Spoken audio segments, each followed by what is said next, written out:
అమ్మాయి ఒంటరిగా కనబడితే చాలు ఏదోలా డాష్ ఇచ్చి తర్వాత లిఫ్ట్ ఇచ్చి ఆ తర్వాత లవ్ లో పడేస్తారు. నీలాంటి వాళ్లే. హలో, ఎక్స్క్యూజ్ మీ, మీరు మరీ ఓవర్గా మాట్లాడుతున్నారు. మీరు గుద్దినందుకు రివెంజ్ తెచ్చుకోవడానికి నేను రాలేదు. నెల తిరిగేలోపు 100 ప్లాట్లమ్మి నేనేంటో ప్రూవ్ చేసుకుని వాడి గుడ్ బై చెప్పాలనుంది. ఈ విషయంలో మీరు ఎలాగైనా నాకు హెల్ప్ చేయాలి. షూర్, రేపు మా ఆఫీస్కి రండి. మా కొలీగ్స్ అందరితో మాట్లాడి ప్లాట్స్ బుక్ చేసే బాధ్యత నాది. Thank you so much. Bye bye. ఓ 20 ఫ్లాట్స్ బుక్ అయినాయి. ఇంకొక 80 ఫ్లాట్స్ బుక్ అవగానే మీ ఆఫీస్కి పంపిస్తాం. అప్పుడు రిజిస్ట్రేషన్ పెట్టుకోండి. Thank you so much. కాకపోతే ఒక చిన్న హలో, మిమ్మల్ని అలా ఉండిపోయారేంటి? ఒక ఆడది మగాళ్ళలో చూడాల్సింది అందం కాదు, మంచి మనసు. అది ప్యూర్గా ఉంటే మనం హ్యాపీగా ఉంటాం. లేదంటే వాడు ఎంత అందగాడైనా ఏడుస్తూనే ఉంటాం. శ్రీకృష్ణ రోజు రోజుకి అందంగానే కనిపిస్తున్నాడే. తన మనస్తత్వం చాలా మంచిదే. కొంచెం లావుంటే ఏమైందిలే. పైగా కీర్తి చెప్పిన మాటల్లో అర్థం ఉంది. ఆడదానికి కావాల్సింది మనసుతో పని కాని మందంతో కాదని. అందుకే కీర్తి తన భర్తతో హ్యాపీగా ఉండగలుగుతుంది.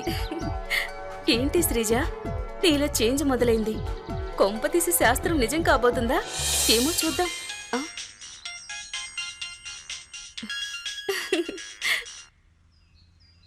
హాయ్. హలో, మొన్నటి నుంచి మిమ్మల్ని ఒక విషయం అడుగుదాం అనుకుంటున్నాను. ఏంటది? మీరేం అనుకోరుగా? నువ్వేం అడుగుతావో నాకు తెలుసులే.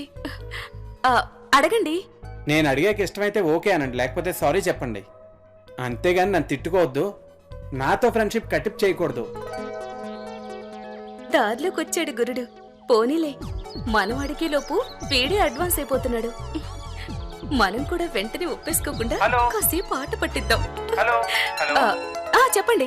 ఏంటి ఆలోచిస్తున్నావు? ఏం లేదు, మీరేం అడగదలుచుకున్నారో అడిగి. ఇలా ఒక అమ్మాయితో మాట్లాడటం ఫస్ట్ టైం కదా, కొంచెం టెన్షన్ గా ఉంది.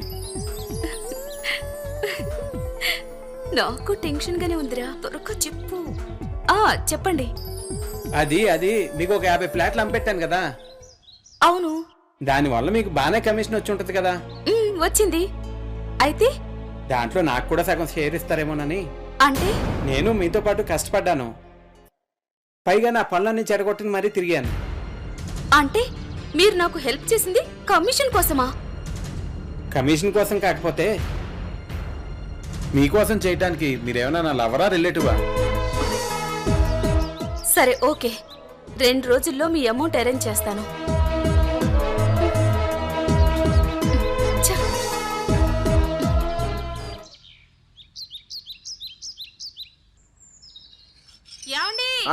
మళ్ళీ ఎక్కడికండి?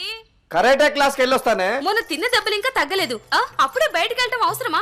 ఒక్కసారి ఆలోచించండి. ఏంటే వాళ్ళు ఇక్కడికి వస్తారనే కదా డౌట్. అందుకే కదా మనం ఆ ఏరియాలో ఖాళీ చేసి ఈ ఏరియాకి వచ్చాం. ఒకవేళ ఇక్కడికి వస్తే ఏం చేస్తారు? ఏం చేస్తావు? ఇంకో దగ్గర షిఫ్ట్ అవుతావు. కరాటే మాస్టర్ అయి ఉండి ఇలా అంటానికి సిగ్గుగా లేదు? ఆ రోజు 100 మందిని కొడతానని కబుర్లు చెప్పావు. ఈ రోజు పట్టుమని 10 మందిని కొట్టలేకపోయావు. After all 10 మందినా? నేనేంటి, నా రేంజ్ ఏంటి? మినిమం 50, మాక్సిమం 250% లేకపోతే కొట్టనని మా గురువు గారికి ప్రమాణం చెప్పాను. తన్నులైనా తింటాను గాని 10 మందికి 20 మందికి నా పవర్ వాడను. నా క్లాసుకి టైం అయింది, వస్తా. అసలే ఇది కొత్త ఏరియా, జాగ్రత్త. వెళ్ళి తలపేసుకో.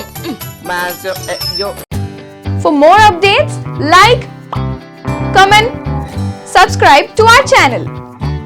Hey darlings, గంటని click చేయడం మర్చిపోకండి.